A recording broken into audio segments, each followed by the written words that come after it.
Il existe un état d'esprit qui ne court pas après la validation.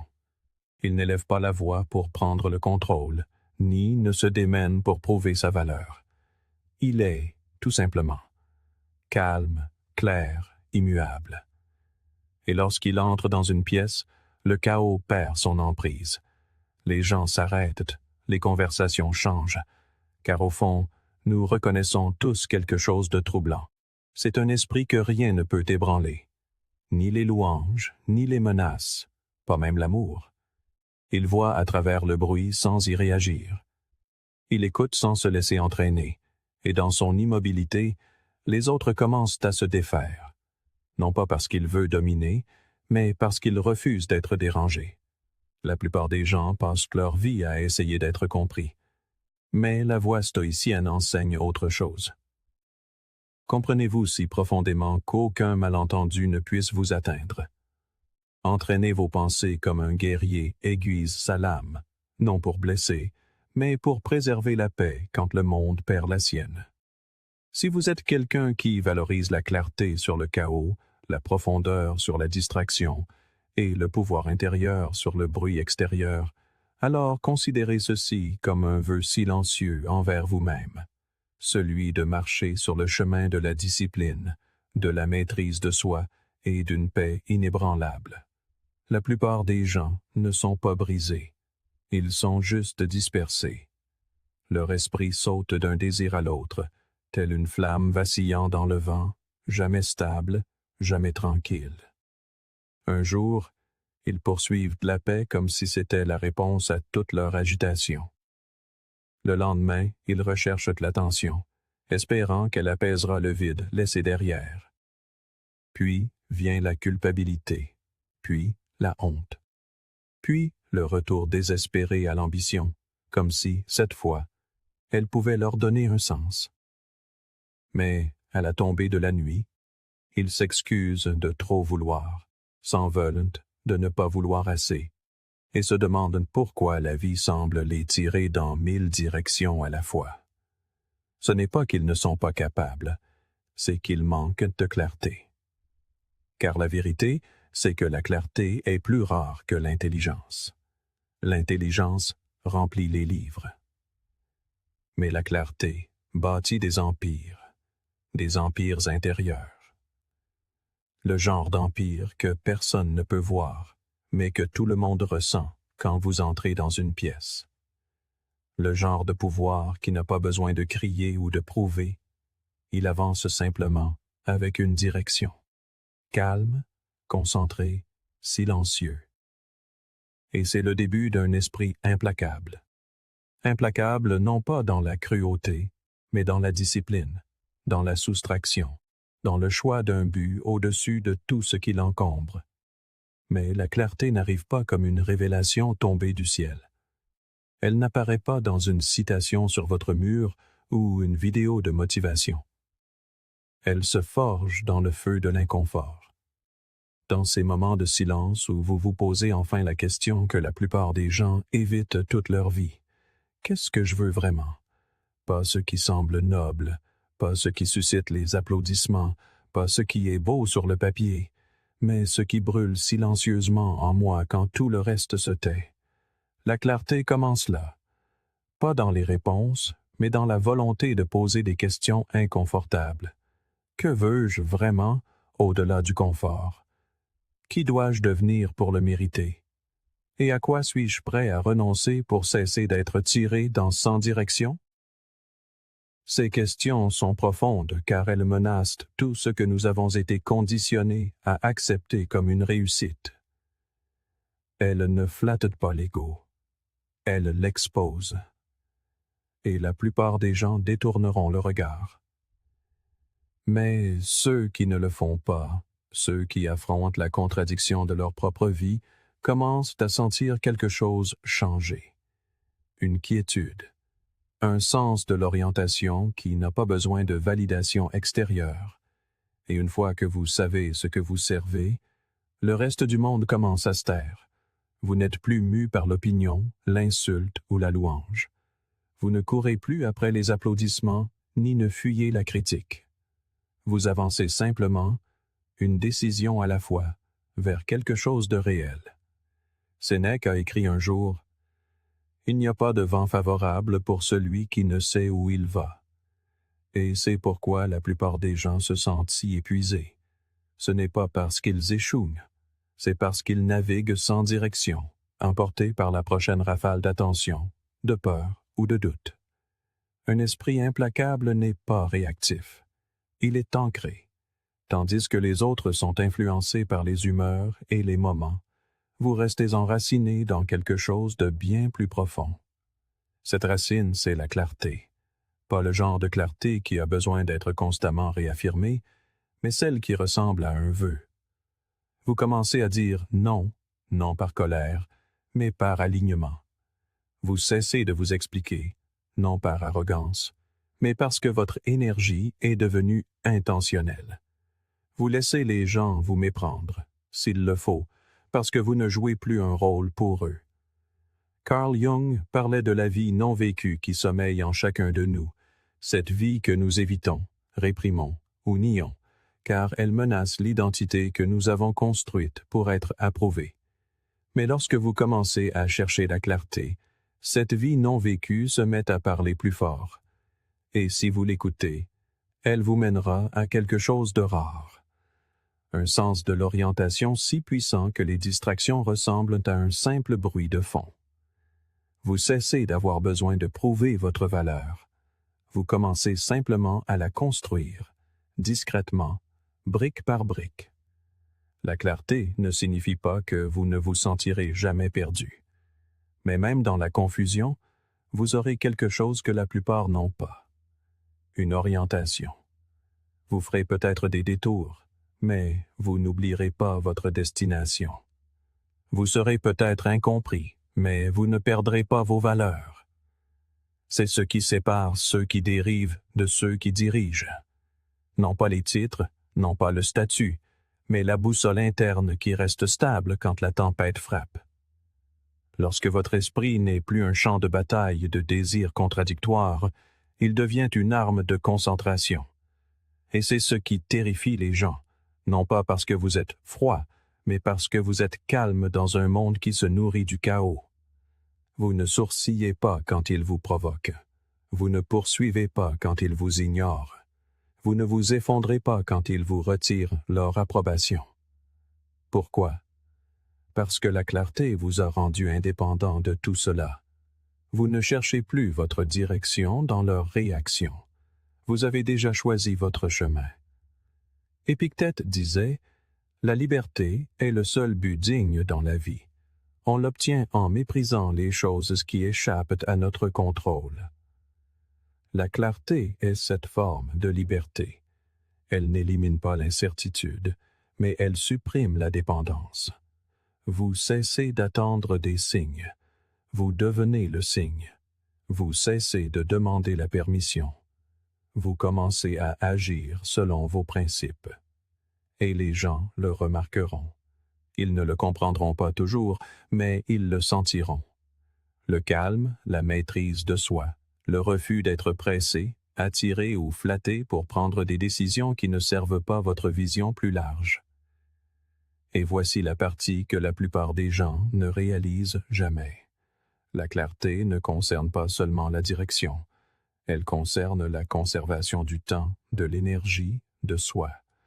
Quand vous savez où vous allez, vous ne gaspillez pas d'énergie à convaincre les gens de marcher avec vous. Vous ne mendiez pas pour être vu. Vous marchez seul s'il le faut. Et ce faisant, vous devenez visible d'une manière que le bruit ne pourrait jamais atteindre. Alors, si votre esprit vous a semblé brumeux, dispersé ou facilement influençable, demandez-vous, non pas « que devrais-je vouloir », mais « que dois-je cesser de prétendre ne pas vouloir ». Non pas « qu'attend-on de moi », mais « qu'est-ce qui m'appelle silencieusement depuis des années ?» Laissez cela devenir votre boussole. Laissez la clarté devenir le sol sur lequel vous vous tenez quand tout le reste tremble. Car une fois que vous savez où vous allez, la distraction perd son pouvoir. La culpabilité devient hors de propos. Et le bruit il s'estompe en arrière-plan. Vous cessez de jouer un rôle. Vous cessez de vous expliquer. Vous cessez de courir. Vous avancez, simplement, avec une clarté si nette que le monde commence à s'adapter à vous. Les gens ne craignent pas votre colère. Ils ne craignent pas non plus votre amour. Ce qu'ils craignent, c'est de ne pas pouvoir prédire lequel des deux vous offrirez. Ils craignent ce qu'ils ne peuvent pas lire. Car lorsque quelqu'un ne peut pas cerner votre émotion, il ne peut pas se préparer à votre prochain mouvement. Et ce genre d'incertitude défait le contrôle. La plupart des gens sont des manuels d'instruction ambulants, faciles à décoder, faciles à manipuler. Flattez-les, ils fondent. Critiquez-les, ils s'effondrent. Appuyez sur le bon bouton et vous savez exactement quelle réaction vous obtiendrez. Mais dès l'instant où vous cessez de réagir sur commande, tout change. Leur scénario se brise. Leur rythme chancelle. Car le calme émotionnel n'est pas passif. C'est le pouvoir avec le volume au minimum. Le calme est mal compris. Certains le confondent avec de la froideur. D'autres l'appellent de l'indifférence. Mais le vrai calme, celui qui vient d'une forteresse intérieure, ne consiste pas à se fermer. Il s'agit de choisir quand et comment vous exprimez ce que vous ressentez. L'esprit implacable ressent tout. La rage qui brûle, la joie qui élève, la douleur qui coupe profondément. Mais il ne laisse jamais ses sentiments s'échapper imprudemment. Il n'étale pas sa vulnérabilité. Il ne parade pas son enthousiasme. Car une fois que le monde voit vos déclencheurs, il commence à apprendre comment les actionner.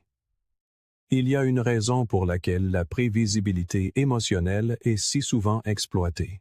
Les manipulateurs, les critiques, même les gens bien intentionnés, s'ils peuvent vous lire comme un livre ouvert, ils commenceront à écrire des chapitres dans votre vie qui n'y ont pas leur place.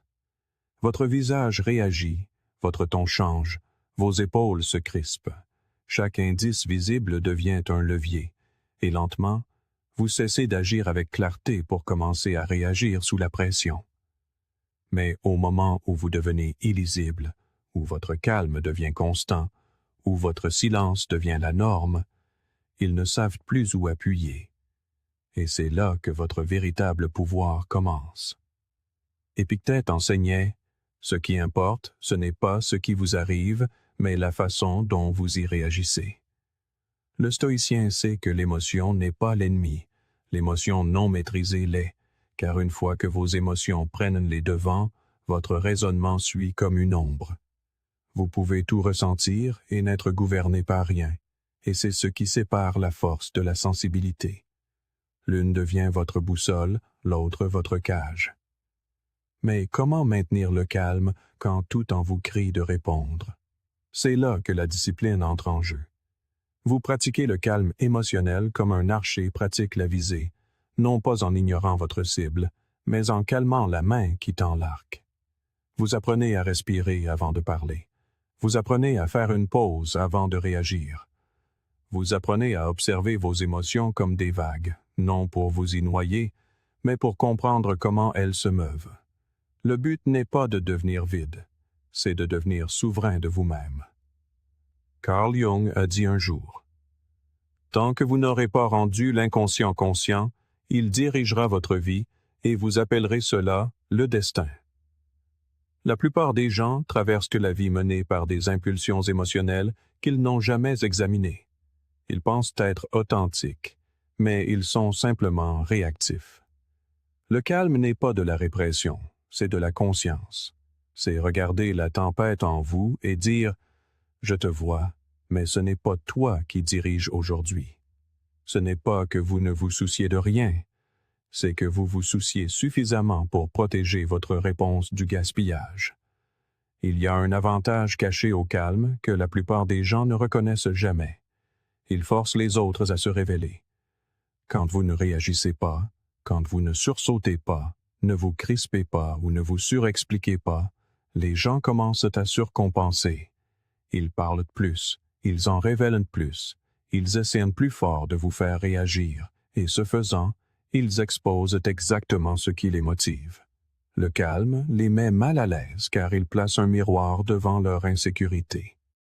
Et vous restez silencieux. Vous apprenez. Vous attendez. Pensez à la dernière fois que quelqu'un a dit quelque chose conçu pour vous provoquer. Peut-être a-t-il remis en question votre valeur. Peut-être a-t-il méprisé vos efforts. Et peut-être, juste peut-être, s'attendait-il à ce que vous vous défendiez. Mais que se passe-t-il lorsque vous ne le faites pas? Lorsque vous offrez le silence au lieu de la justification, ils se penchent, ils s'agitent, car maintenant la pression a changé de camp. Ils ne sont pas sûrs de ce que vous pensez, et dans leur incertitude, leur contrôle se dissout. Le calme ne consiste pas à gagner chaque dispute. Il consiste à refuser de jouer à des jeux qui vous coûtent votre paix. Lorsque vous ne livrez pas votre état émotionnel, vous conservez votre énergie, vous protégez votre centre, et dans un monde qui essaie constamment de vous déséquilibrer, par les nouvelles, les opinions, les relations et le bruit, ce calme devient sacré. Il devient votre arme, non pour attaquer, mais pour durer. Marc Aurèle se rappelait chaque jour: tu as le pouvoir sur ton esprit, pas sur les événements extérieurs. Accepte cela, et tu trouveras la force. C'est la racine du calme émotionnel. Savoir que peu importe le chaos qui vous entoure, votre réaction vous appartient toujours. Vous pouvez être incompris et rester ancré. Vous pouvez être critiqué et rester serein. Parce que le calme émotionnel n'est pas de la faiblesse. C'est de la retenue. Et cela met les gens mal à l'aise. Ils ne peuvent pas manipuler ce qu'ils ne peuvent pas mesurer. Les gens vous diront distant. Certains diront que vous avez changé. Mais laissez-les parler. Vous n'êtes pas froid. Vous êtes conscient. Vous n'êtes pas déconnecté. Vous êtes délibéré. Et plus vous vous entraînez à supporter l'inconfort sans l'exprimer imprudemment, plus vous gagnez en contrôle. Non seulement sur la perception, mais sur votre vie. Un visage calme, dans un moment tendu, devient un symbole. Une personne qui refuse d'être provoquée devient magnétique. Le silence que vous gardez devient plus fort que leur bruit. Et dans cet espace, vous commencez à contrôler l'énergie d'une pièce sans élever la voix, sans expliquer votre position, sans chercher à être compris. Finalement, les gens apprennent, non pas parce que vous avez prêché, mais parce que vous avez pratiqué. Ils apprennent que votre paix n'est pas à vendre, que vos émotions ne fuient pas sur commande, que vos limites ne tremblent pas sous la pression, et ils commencent à s'adapter. Non pas à votre colère, non pas à votre approbation, mais à votre constance. C'est ainsi que le calme émotionnel devient une arme. Non pour blesser les autres, mais pour vous protéger. Non pour intimider, mais pour vous isoler. Dans un monde bruyant, votre silence devient tranchant. Dans un monde réactif, votre calme devient rare. Et quand les gens ne peuvent pas vous décoder, ils deviennent prudents. Cette prudence est un pouvoir tranquille, un pouvoir stoïcien. Laissez votre calme faire le travail. Laissez votre silence avoir du poids. Parce que le geste le plus fort que vous ferez jamais est de ne pas réagir quand on vous a entraîné toute votre vie à le faire. Vous n'avez pas besoin d'élever la voix pour avoir un impact. Vous n'avez pas besoin d'interrompre, d'argumenter ou de prouver que vous avez raison. La véritable influence, celle qui infléchit l'énergie d'une pièce, vient de la capacité à remarquer ce que les autres manquent. La plupart des gens croient que le pouvoir réside dans ce que vous dites. Mais le vrai pouvoir réside souvent dans ce que vous voyez et choisissez de ne pas dire. Car lorsque vous voyez clairement, vous n'avez besoin de convaincre personne de quoi que ce soit. Vous comprenez simplement ce qui les anime, et cette seule connaissance devient un levier. L'observation n'est pas passive. C'est la forme de contrôle la plus sous-estimée. tandis que les autres se précipitent pour parler, pour se défendre, pour être entendus, l'esprit implacable écoute. Pas seulement les mots, mais les schémas, les pauses, les contradictions. Vous écoutez ce que quelqu'un répète trop souvent et ce qu'il ne mentionne jamais. Vous remarquez comment sa voix change lorsqu'un nom est évoqué.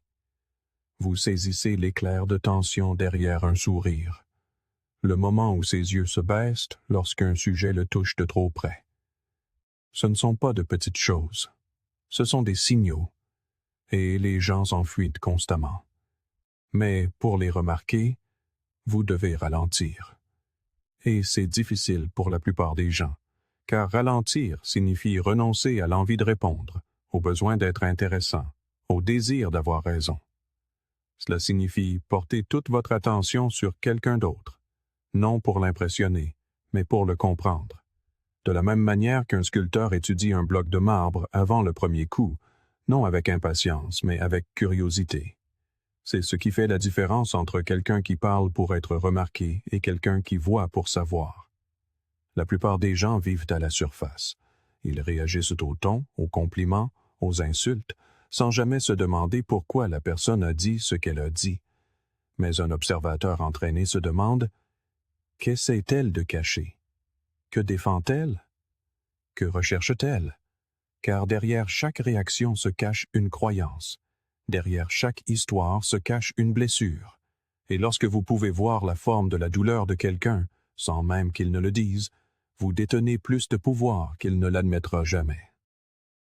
Carl Jung a dit un jour, « La rencontre de deux personnalités est comme le contact de deux substances chimiques. S'il y a une réaction, les deux sont transformés. Mais si vous entrez dans cette rencontre sans conscience, en réagissant émotionnellement, vous manquez la transformation. Vous perdez les données. Vous en montrez trop et apprenez trop peu. » Les stoïciens ne parlaient pas seulement de maîtriser les émotions, ils parlaient de maîtriser la perception, de comprendre la nature sous toutes ses formes, y compris la nature humaine. Qu'est-ce qui motive les gens? Qu'est-ce qui les effraie? Quel masque portent-ils juste pour survivre? Et voici la partie que personne ne vous dit. Les gens se révèlent le plus lorsqu'ils pensent que vous ne regardez pas. Lorsque votre énergie est calme, lorsque votre présence est stable, c'est là qu'ils commencent leur performance. C'est là que la vraie vérité émerge, non par la confession, mais par la contradiction. Un léger tremblement lorsqu'ils sont défiés. Un moment de surexplication. Une déviation rapide suivie d'un rire forcé. Ce ne sont pas des accidents, ce sont des fissures, et une fois que vous les avez vues, vous n'avez pas besoin de confronter. Vous n'avez pas besoin d'exposer. Vous calibrez, simplement. Vous ajustez votre approche. Vous vous adressez à la vérité sous la surface, pas à la performance en façade. Ce n'est pas de la manipulation, c'est de l'alignement. Vous cessez de gaspiller des mots là où ils ne seront pas reçus. Vous cessez d'offrir votre confiance là où elle ne sera pas rendue. Et à la place, vous agissez avec précision. Silencieusement. Stratégiquement. L'observation est aussi une protection. Elle vous empêche de vous lancer dans des batailles qui n'en valent pas la peine, de former des alliances avec des gens qui portent la sincérité comme un costume, de distribuer votre loyauté à ceux qui n'ont pas mérité votre silence et encore moins vos pensées. La plupart des gens se laissent abuser par les apparences, un charme bien rodé, une générosité calculée, les bons mots, mais un esprit calme voit à travers tout cela. Il observe, il attend, il remarque comment ils parlent des autres quand ils ne sont pas dans la pièce, comment ils gèrent l'inconfort, s'ils posent des questions ou attendent simplement leur tour de parler. Il y a un pouvoir dans le silence. Non pas le silence gênant, mais le silence intentionnel, celui qui laisse quelqu'un remplir l'espace pendant que vous l'étudiez. Laissez-le s'expliquer à outrance. Laissez-le en faire trop. Plus il parle, plus il se révèle. Et plus vous ne dites rien, plus il commence à deviner ce que vous pensez. Cette conjecture devient son malaise. Ce silence devient votre levier. Sénèque a écrit « Nous souffrons plus souvent en imagination que dans la réalité. » La plupart du temps, nous supposons un danger là où il n'y en a pas, et nous manquons le vrai danger qui se tient juste devant nous, parce que nous sommes trop occupés à réagir, à projeter, à supposer.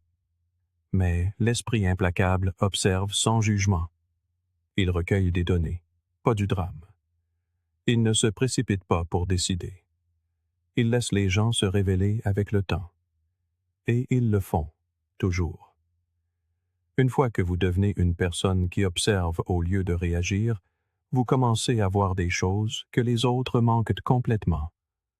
Vous réalisez que la vantardise de quelqu'un n'est que de l'insécurité déguisée, que le silence de quelqu'un n'est pas de la confiance, mais de la peur, que la chaleur de quelqu'un peut être réelle ou répétée.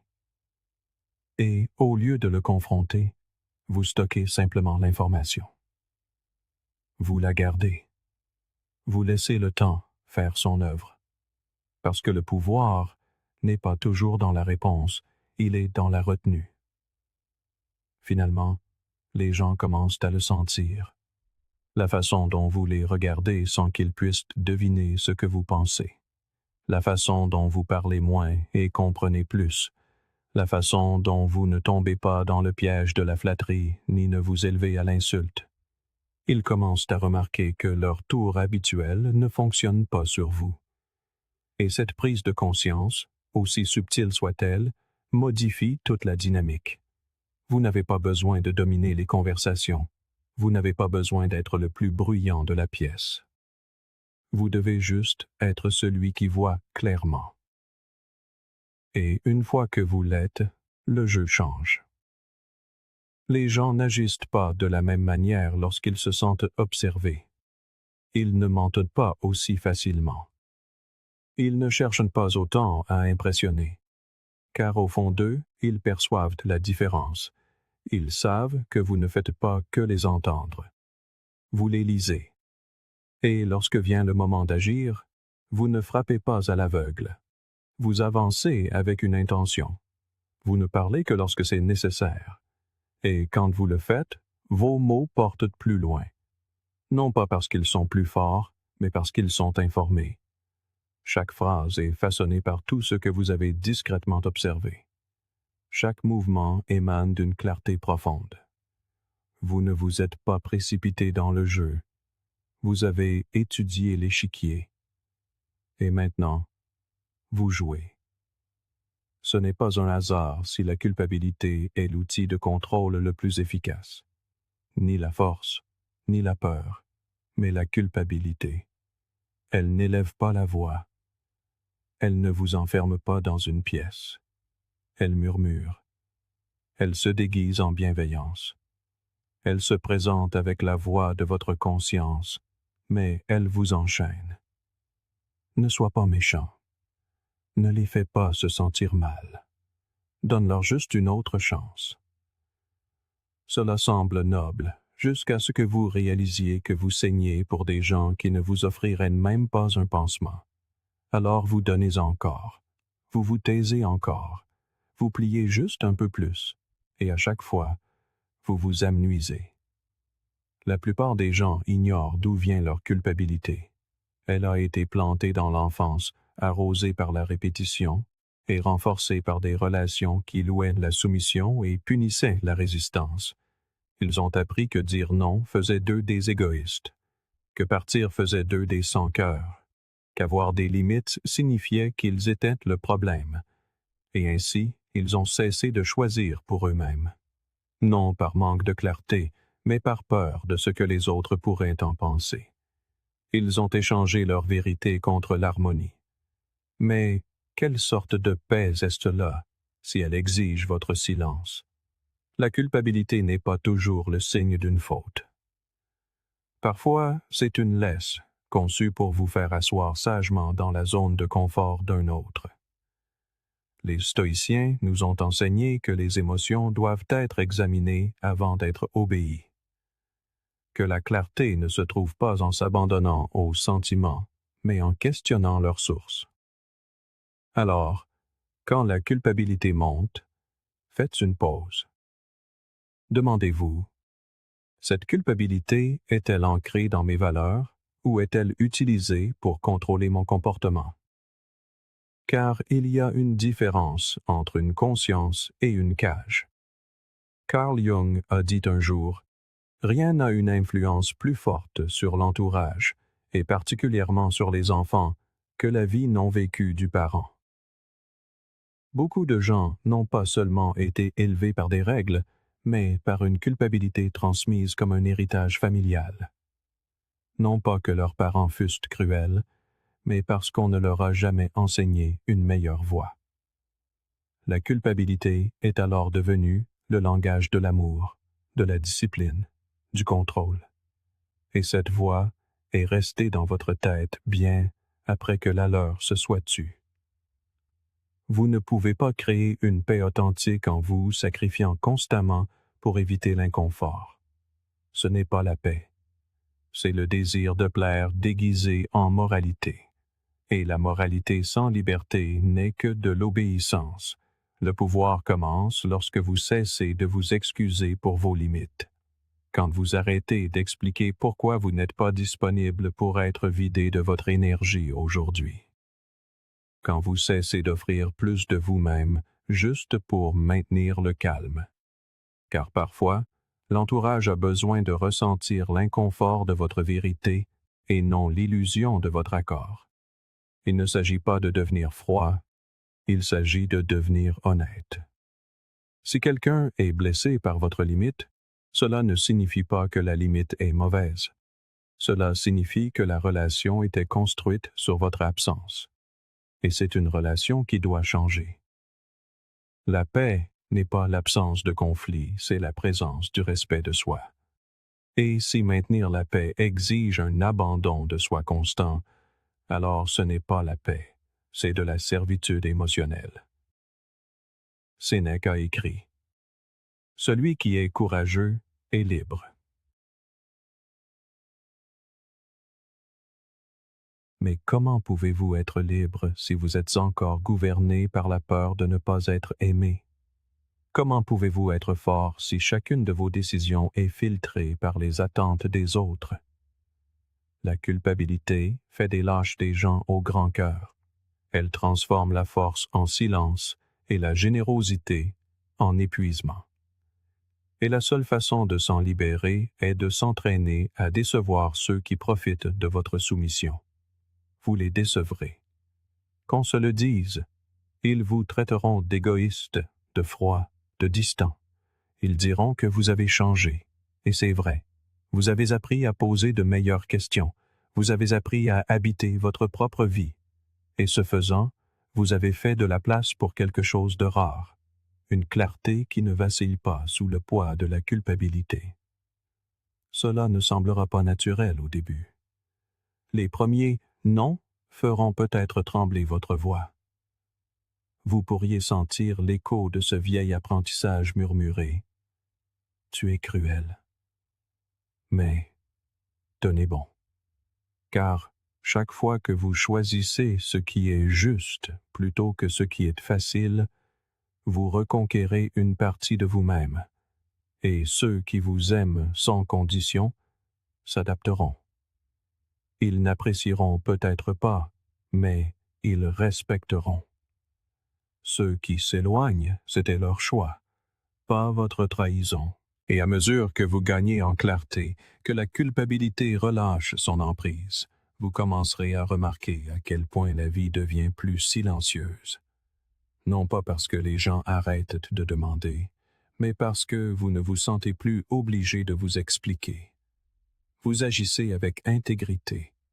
Vous choisissez avec intention. Et c'est plus honnête que n'importe quel sourire forcé par la culpabilité. Il y a une sorte de force qui vient du fait de dire « je ne porterai pas ce qui ne m'appartient pas ». le poids émotionnel, la honte, la réparation sans fin de ce que les autres ne cessent de briser. Vous le laissez tomber, non pour punir, mais pour protéger. Non parce que vous avez cessé de vous soucier, mais parce que vous avez enfin commencé à vous soucier de vous aussi. Et à partir de là, vous ne donnez pas seulement moins, vous donnez mieux. Par plénitude, non par peur. Marc Aurèle se rappelait chaque jour. Si ce n'est pas juste, ne le fais pas. Si ce n'est pas vrai, ne le dis pas. Et si nous appliquions cette même norme à la culpabilité, si elle n'est pas enracinée dans vos valeurs, ne lui obéissez pas. Si elle ne signale pas un préjudice réel que vous avez causé, ne la portez pas. Car la culpabilité a sa place, mais sa place n'est pas de diriger votre vie. Elle est là pour vous alerter d'un désalignement, pas pour vous asservir à de fausses obligations. Plus vous pratiquez, plus cela devient facile. Vous cessez de sursauter quand quelqu'un dit « Tu as changé ». Vous arrêtez de défendre chaque décision qui ne plaît pas à la foule. Vous ne vous sentez plus responsable de chaque émotion dans la pièce. Et quelque chose de magnifique se produit. Vous grandissez, non seulement en confiance, mais en présence. Les gens commencent à sentir votre centre. Ils sentent que vous n'avez plus besoin d'approbation pour agir. Et ce calme, cette conviction tranquille, change l'atmosphère d'une manière que votre ancienne culpabilité n'aurait jamais pu le faire. Alors si la culpabilité vous tiraille encore, faites une pause. Demandez-vous si elle est légitime, si elle est méritée. Et si ce n'est pas le cas, laissez-la passer comme une vague. Vous n'êtes pas obligé de vous noyer dans ce qui ne vous appartient pas. Vous n'êtes pas égoïste de choisir la paix plutôt que la performance. Vous n'êtes pas cruel de vouloir de l'espace loin de ce qui vous épuise. Au moment où la culpabilité cesse de diriger vos choix, autre chose prend sa place. La clarté, l'intégrité, la force, et une sorte de paix qui ne dépend pas du confort des autres. Une paix qui, enfin, vous inclut. La personne la plus déstabilisante dans une pièce n'est pas la plus bruyante. C'est celle qui n'a besoin de personne.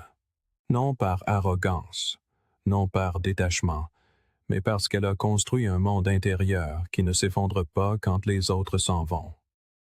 C'est ce qui rend les gens nerveux. Nous vivons dans une culture qui se nourrit de la dépendance émotionnelle, une culture qui vous apprend à assimiler l'amour à l'approbation, la connexion à la validation et la valeur aux applaudissements. Mais que se passe-t-il lorsque vous n'avez plus besoin de rien de tout cela pour vous sentir entier? La plupart des gens gèrent constamment l'image d'eux-mêmes qu'ils pensent que les autres veulent voir. Ils recherchent la proximité non pas parce qu'ils y sont vraiment prêts, mais parce que la solitude les terrifie. Ils cherchent le réconfort comme substitut à la confiance en soi. Ils aspirent à tourner la page comme ersatz de clarté.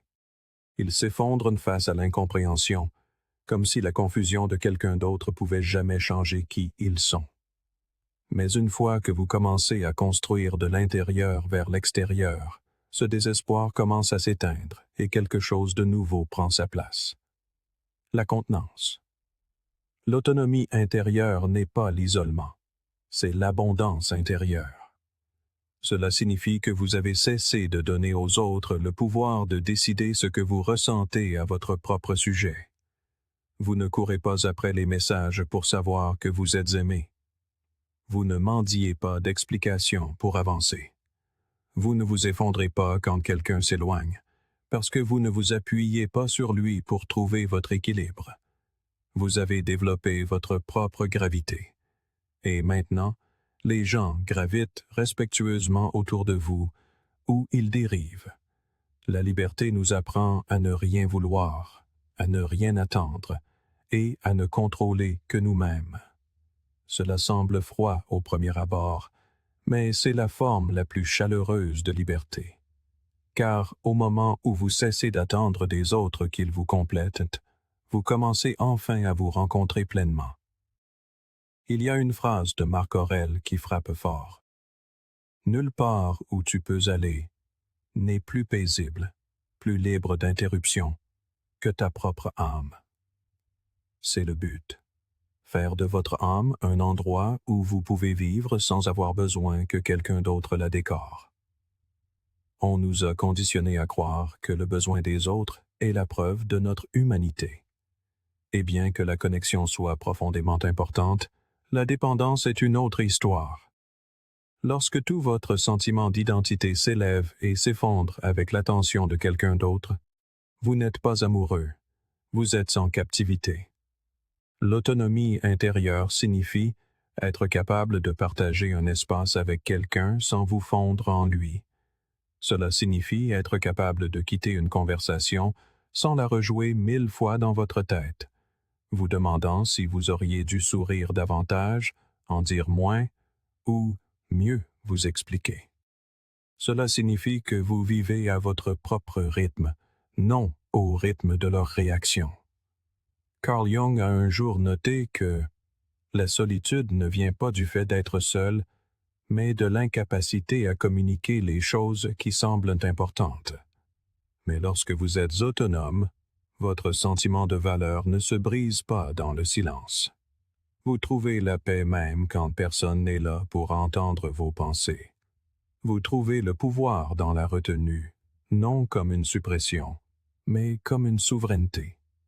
Vous n'avez pas à tout dire, tout expliquer, tout ressentir à voix haute. Vous savez, tout simplement. Et ce savoir tranquille devient la fondation que personne d'autre ne peut ébranler. Les gens essaieront de la tester. Ils se retireront pour voir si vous les poursuivez. Ils vous questionneront pour voir si vous plierez. Ils offriront leur approbation pour voir si vous en avez besoin.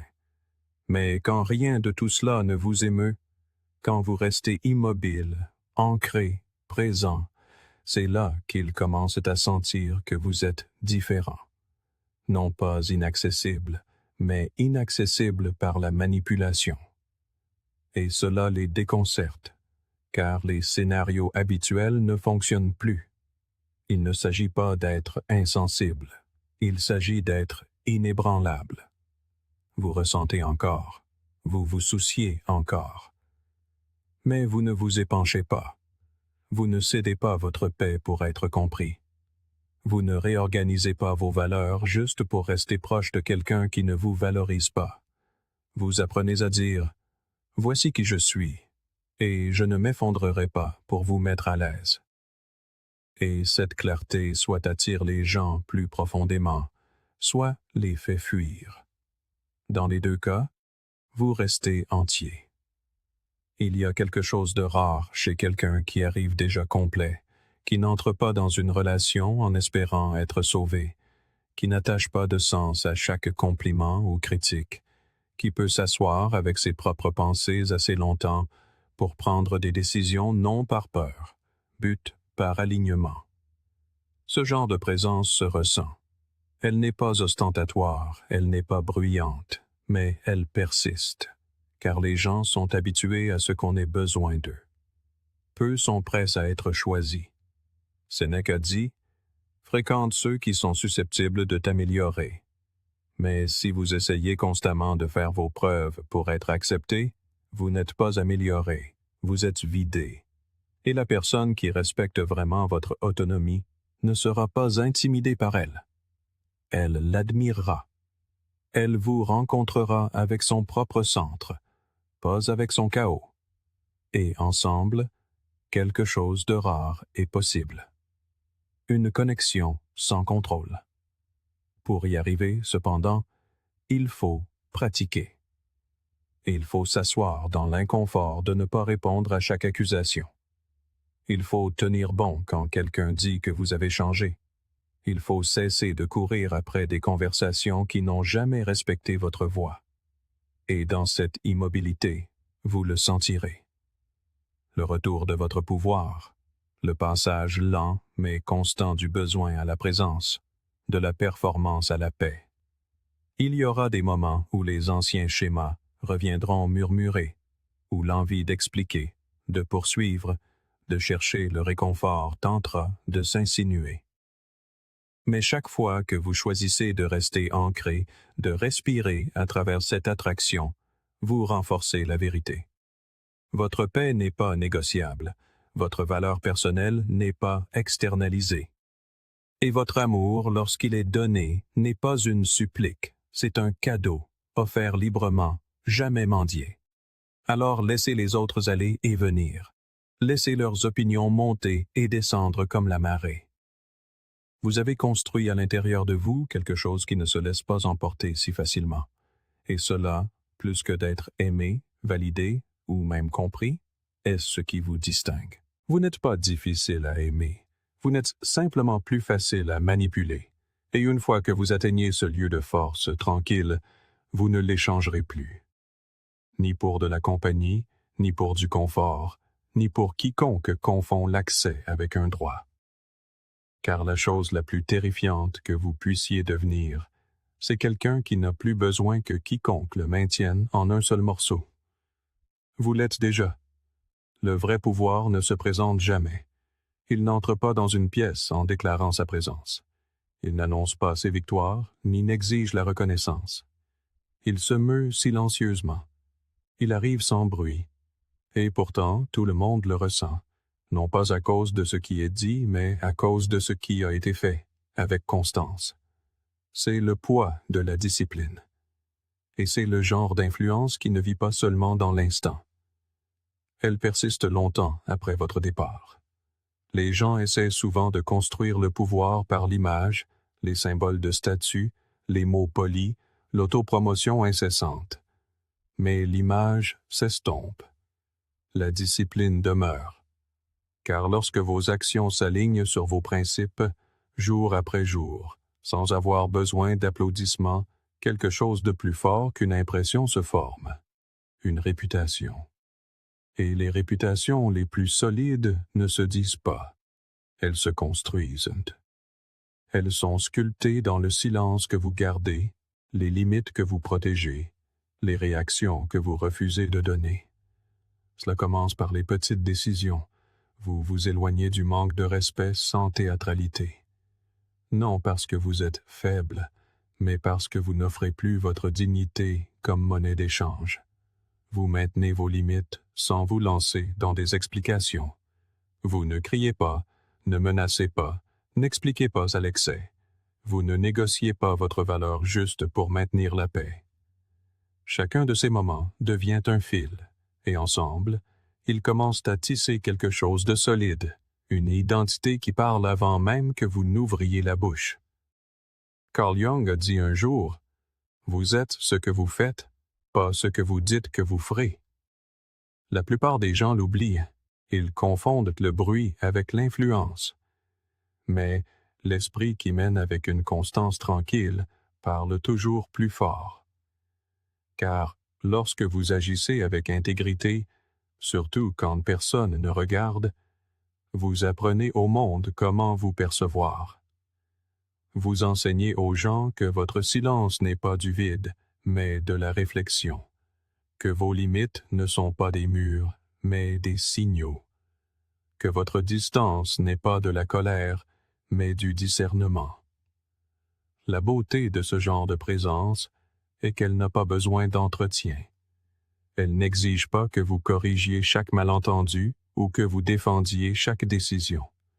Ceux qui comprennent, comprennent. Les autres, laissez-les deviner. Cette incertitude crée un espace avec lequel la plupart des gens ne sont pas à l'aise. Elle les force à s'asseoir avec la version de vous qu'ils ne peuvent pas contrôler. Et plus ils essaient de combler les vides avec leurs suppositions, plus ils en révèlent sur eux-mêmes, pas sur vous. Une réputation, lorsqu'elle est ancrée dans l'action, accomplit quelque chose de remarquable. Elle entre dans les pièces avant vous. Elle précède votre nom. Elle crée une gravité sans effort. Quelqu'un entend que vous arrivez, et il s'ajuste déjà. Non par peur, mais par reconnaissance. Ils ont entendu comment vous vous comportez, comment vous ne surréagissez pas, comment vous ne participez pas au commérage, comment vous agissez face au manque de respect. Et ils comprennent qu'avec vous, le silence n'est pas une absence, C'est un message. Marc Aurèle se rappelait souvent: ne perds plus de temps à débattre de ce que devrait être un homme bon. Sois-en un. C'est ainsi que l'on construit une réputation. Non pas en courant après la validation, mais en devenant si aligné avec ses valeurs que votre présence fait des déclarations que votre bouche n'a jamais besoin de formuler. Vous devenez connu non pas pour vos opinions, mais pour vos schémas de comportement. Non pas pour vos promesses, mais pour votre posture lorsque les choses tournent mal. Et les gens parleront. Laissez-les faire. Laissez-les inventer des raisons à votre silence. Laissez-les spéculer sur pourquoi vous avez cessé de répondre, pourquoi vous ne venez plus, pourquoi vous avez déménagé sans préavis. Chaque question qu'ils se posent sur vous est de l'énergie dépensée à essayer de décoder votre maîtrise de soi. C'est là que réside l'avantage. Car lorsque votre nom porte le poids de la discipline, vous n'avez pas besoin de vous montrer pour prouver quoi que ce soit. Votre absence devient tout aussi puissante que votre présence. Nous vivons dans un monde qui surexplique, qui cherche constamment à clarifier, justifier et protéger chaque décision prise. Mais une solide réputation est protégée non pas en la défendant, mais en la vivant, silencieusement à plusieurs reprises, sans compromis. Et c'est là que la plupart des gens échouent. Ils essaient de contrôler le récit par la conversation, mais le récit se façonne mieux par la constance, par la capacité à s'éloigner sans faire de scène, par le pouvoir de rester immobile lorsqu'on est provoqué. Sénèque a écrit: « C'est une grande chose que de connaître le temps de la parole et le temps du silence. » Certaines situations n'ont pas besoin de votre voix. Elles ont besoin de votre absence. Certaines personnes ne méritent pas votre attention. Elles méritent votre indifférence. Et chaque fois que vous choisissez de ne pas vous engager dans le bruit, vous renforcez le poids de votre silence. Non comme une punition, mais comme une protection. Non pour blesser les autres, mais pour garder ce que vous avez construit. Finalement, les gens arrêtent de vous tester. Non pas parce que vous avez gagné la discussion, mais parce que vous avez arrêté de participer au jeu. Ils commencent à associer votre présence au calme, à la clarté et aux conséquences. Ils y réfléchissent à 2 fois avant de vous entraîner dans leur futilité, car ils savent que vous ne mordrez pas à l'hameçon. Vous ne réagirez pas. Vous ne sortirez pas de votre rôle pour correspondre à leur chaos. Et quand les gens apprennent qu'ils ne peuvent pas vous faire sortir de vos gonds, ils arrêtent d'essayer de vous tirer vers le bas. Cela ne signifie pas que vous êtes intouchable. Cela signifie que vous êtes devenu une personne de principe. Et dans un monde où tout le monde veut être aimé, être vu, être entendu, être une personne de principe se démarque. Vous n'avez pas à dominer les conversations ou à publier chacun de vos mouvements. Vous devenez simplement connu pour la façon dont vous vous tenez. Et cette réputation voyage plus loin que n'importe quelle explication ne le pourrait jamais. Laissez votre nom signifier quelque chose. Non pas parce que vous l'avez exigé, mais parce que vous l'avez mérité en silence, par des choix faits avec discipline, par des limites maintenues sans théâtralité, par des départs faits sans avertissement ni vengeance. Ce genre de réputation devient une armure, non pas parce que vous vous cachez derrière elle, mais parce qu'elle reflète qui vous êtes devenu, sans avoir besoin de dire un mot. Alors laissez les gens se demander pourquoi vous n'êtes pas venu. Laissez-les demander pourquoi vous n'avez pas répondu. Laissez-les sentir votre absence et essayez de lui donner un sens. Pendant qu'ils parlent, vous construisez. Pendant qu'ils devinent, vous grandissez. Pendant qu'ils débattent de votre caractère continue de parler dans des lieux que votre voix n'a jamais besoin d'atteindre. Car à la fin, les mots les plus puissants ne sont pas ceux qui sont prononcés, mais ceux dont on se souvient. Et le genre de réputation qui est bâti sur l'immobilité, la retenue et une discipline inébranlable, on ne s'en souvient pas seulement. On la respecte. Dans chaque interaction, que nous le réalisions ou non, une bataille silencieuse a lieu. Une négociation de ton, de direction, de contrôle. L'un pose le cadre, l'autre le suit. Ce cadre décide de ce qui est important, de qui est sur la défensive et de la voie qui porte. Et la plupart du temps, les gens abandonnent ce pouvoir sans même savoir qu'ils le possédaient. Ils se précipitent pour répondre à des questions conçues pour les piéger. Ils expliquent, surexpliquent, se défendent, corrigent, réagissent. Et à l'instant même où ils le font, ils ont déjà perdu leur centre. Celui qui contrôle le cadre n'a pas besoin d'élever la voix. Il n'a pas besoin d'argumenter. Il n'a même pas besoin de gagner la conversation, car il a déjà choisi le sujet de cette conversation. C'est là que réside le véritable levier, non pas dans la domination, mais dans la direction. C'est subtil, silencieux, mais une fois que vous le comprenez, tout bascule. Nous sommes conditionnés à croire que nous défendre nous rend forts, que nous devons prouver notre bonté, prouver nos intentions, prouver notre droit à la parole. Mais à l'instant où quelqu'un vous attire dans un cadre bâti sur l'accusation, les ragots ou le chaos émotionnel, et que vous y répondez de l'intérieur, vous avez accepté les règles d'un jeu que vous n'avez pas conçu. Vous gagnerez peut-être l'argument, mais vous perdrez votre pouvoir, car la force n'est pas réactive, elle est directive. Carl Jung a dit un jour que les gens feront n'importe quoi, aussi absurde que ce soit, pour éviter de faire face à leur propre âme. Et souvent, leurs paroles, surtout celles qui sont des appâts, ont peu à voir avec vous, et tout à voir avec leur besoin d'éviter leur propre malaise.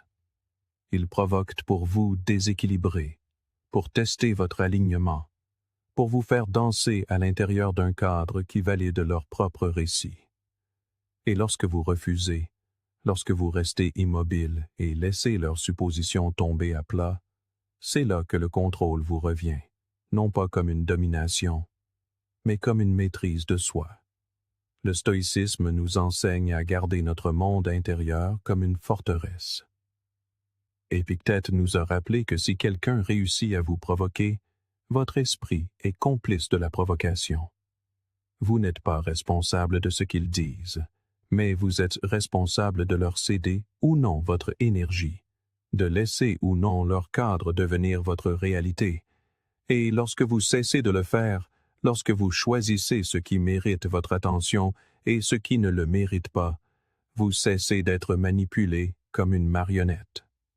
Cela ne signifie pas le silence face à l'injustice. Cela signifie le discernement. Reconnaître quand un argument est un piège, quand une question est un appât, et quand une conversation n'est que du bruit. Certaines choses ne méritent pas vos mots. Certaines personnes ne méritent pas vos explications. Et lorsque vous pouvez vous tenir dans ce silence, non par évitement, mais par puissance, les gens commencent à le remarquer.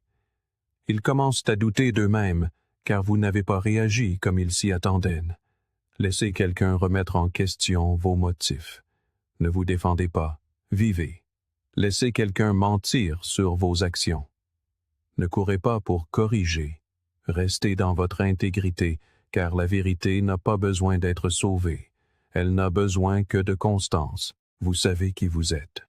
Et lorsque cette connaissance devient inébranlable, le besoin de contrôler la perception commence à se dissoudre. Ce qui compte, ce n'est pas ce qu'ils pensent, c'est ce que vous devenez en refusant de vous laisser aller aux distractions.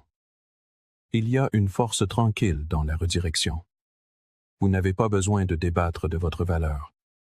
Vous pouvez ramener la conversation au principe, à la clarté ou même au silence. Parfois, le geste le plus fort n'est pas de prouver que quelqu'un a tort, c'est de refuser de participer à sa confusion. Quand ils insultent, vous souriez légèrement. Quand ils accusent, vous demandez « Quelle importance cela a-t-il pour vous ?» Non pour provoquer, mais pour pivoter. non pour être plus malin, mais pour réinitialiser le cadre. Marc Aurèle l'avait profondément compris. Vous avez toujours la possibilité de ne pas avoir d'opinion. C'est un pouvoir que la plupart des gens ignorent. Vous n'avez pas à prendre part à chaque conflit. Vous n'avez pas à expliquer chacun de vos gestes. Vous n'avez pas à réagir simplement parce que quelqu'un l'exige. Lorsque vous choisissez le silence plutôt que la défense, la redirection plutôt que la réaction, vous montrez que vous êtes ancré dans quelque chose de plus profond que la simple approbation. Et voici ce qui se passe lorsque vous le faites avec constance. Les gens commencent à s'adapter à votre cadre. Ils parlent avec plus de précaution en votre présence. Ils cessent de vous tester de manière mesquine. Ils commencent à respecter ce qu'ils ne peuvent pas prédire. Car l'imprévisibilité, lorsqu'elle est ancrée dans des principes, crée une forme de révérence. Ils ne savent pas ce qui vous fera réagir, car rien de futile ne le fait. Et cela change toute la dynamique. Nul besoin d'être agressif. Vous n'essayez de dominer personne. Vous refusez simplement d'être entraîné. Vous choisissez quelle bataille mérite d'exister. Et lorsque vous ne vous engagez pas dans de fausses batailles, les vraies deviennent plus claires. Votre énergie s'aiguise. Votre présence apaise le bruit. Vous ne prouvez plus rien. Vous êtes simplement ce que vous êtes, avec une constance telle que l'atmosphère s'ajuste. Non parce que vous la forcez, mais parce que vous la cadrez. Et oui, les gens vous trouveront peut-être distant. Ils vous qualifieront peut-être d'arrogant. Laissez-les faire. Ce ne sont que des mots lancés par ceux qui ont perdu leur emprise sur vos émotions. Autrefois, ils poussaient et vous regardaient tomber. Maintenant, ils poussent, et vous restez immobile. Cette immobilité parle, elle recalibre l'espace. Et c'est cela, le contrôle du cadre. Vous le contrôlez non pas en dominant, mais en choisissant. À quoi répondez-vous? Qu'autorisez-vous à entrer dans votre champ émotionnel? Quel récit guide votre vie? Les réponses deviennent votre boussole, et elles ont bien plus de poids que toutes vos défenses n'en auront jamais. Votre calme devient une frontière. Votre silence devient un miroir. Et dans ce reflet, les gens sont forcés de se voir plus clairement, car vous ne leur offrez plus une version de vous qu'ils peuvent déformer. Alors, la prochaine fois que vous serez entraîné dans le drame, l'histoire ou le chaos émotionnel de quelqu'un, faites une pause. Tout ne mérite pas votre voix. Chaque cadre ne mérite pas votre présence. Protégez votre énergie en décidant ce que vous porterez. Et rappelez-vous, la personne la plus forte dans la pièce n'est pas celle qui gagne l'argument. C'est celle qui sait que l'argument n'en vaut pas la peine. Car le véritable contrôle n'a jamais consisté à élever la voix. Il consiste à élever ses standards. Et lorsque vous le faites, tranquillement, constamment et sans excuse, tout le reste apprend à vous y rejoindre, ou s'efface. Il y a quelque chose d'obsédant dans le silence. Pas celui qui flotte maladroitement entre deux inconnus, mais celui qui s'installe après que quelqu'un s'attendait à vous voir exploser et que vous ne l'avez pas fait. Le genre de silence qui suit le manque de respect, la trahison, la manipulation, et qui n'est accueilli ni par la colère, ni par les représailles, mais par le calme. Ce silence en dit plus que n'importe quelle explosion de colère ne le pourrait jamais, car il laisse un espace. Et dans cet espace, les gens commencent à écrire leurs propres histoires. Ils comblent les vides avec leur culpabilité, leur peur, leurs regrets. Ils commencent à entendre les échos de choses que vous n'avez jamais dites, mais qu'ils savent que vous auriez pu dire. Quand quelqu'un vous fait du tort, il s'attend souvent à un drame. Il s'attend à des disputes, à de longs messages, à des monologues émotionnels. Pourquoi? Parce qu'il veut garder le contrôle du récit. Il veut vous entraîner dans un théâtre où il a encore un rôle à jouer. Mais lorsque vous vous retirez complètement, Non par vengeance, non par tactique, mais par décision, il se retrouve face au silence. Et le silence devient un miroir, un reflet calme et indéniable de ce qu'il a fait. Il le force à s'asseoir dans l'espace que jamais il n'aurait cru que vous puissiez créer. C'est là que commence l'art de la distance psychologique, non pas comme un jeu, mais comme une forme de maintien de la paix avec soi-même. Quand quelqu'un vous manque de respect, retirez-vous. Non pour punir, mais pour vous protéger. Non pour lui donner une leçon, mais pour honorer ce que vous avez déjà appris. Il vous a montré son vrai visage une fois. Vous l'avez cru. Cela suffit. Et quand il revient, quand il demande « Tout va bien entre nous ?» vous ne vous emportez pas. Vous n'expliquez pas. Vous dites simplement « Tout va bien ». Non pas comme une branche d'olivier, mais comme une conclusion.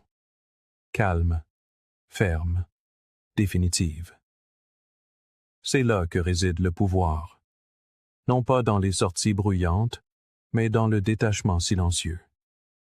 Car rien ne désoriente plus quelqu'un que votre refus de jouer la comédie. Il s'attendait à ce que vous vous battiez, que vous pleuriez, que vous suppliiez, mais au lieu de cela, vous avez quitté la scène. Vous ne lui avez rien donné, et ce faisant, vous lui avez donné tout ce qu'il ne voulait pas. L'espace pour penser, le temps de se souvenir, et la prise de conscience que votre paix n'est plus négociable. Le stoïcisme nous enseigne non pas à contrôler les autres, mais à nous gouverner nous-mêmes.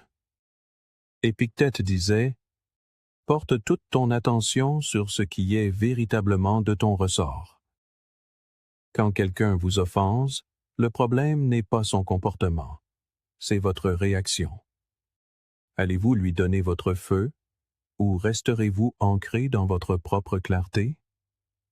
La distance psychologique vous donne l'espace de choisir, de respirer, de prendre suffisamment de recul pour voir les choses telles qu'elles sont, non pas à travers la fumée de l'émotion, mais à travers le prisme de la vérité. Carl Jung a écrit un jour que tout ce qui nous irrite chez les autres peut nous amener à une meilleure compréhension de nous-mêmes. Mais seulement si nous ne nous perdons pas en essayant de réparer ce qui nous a brisés. C'est le danger de rester trop proche. Vous vous retrouvez enchevêtrés dans leurs histoires, leurs humeurs, leurs déformations de la réalité. Et bientôt, vous oubliez qui vous étiez avant les excuses que vous n'avez jamais reçues. C'est pourquoi la distance est importante. Non comme une punition, mais comme un rappel.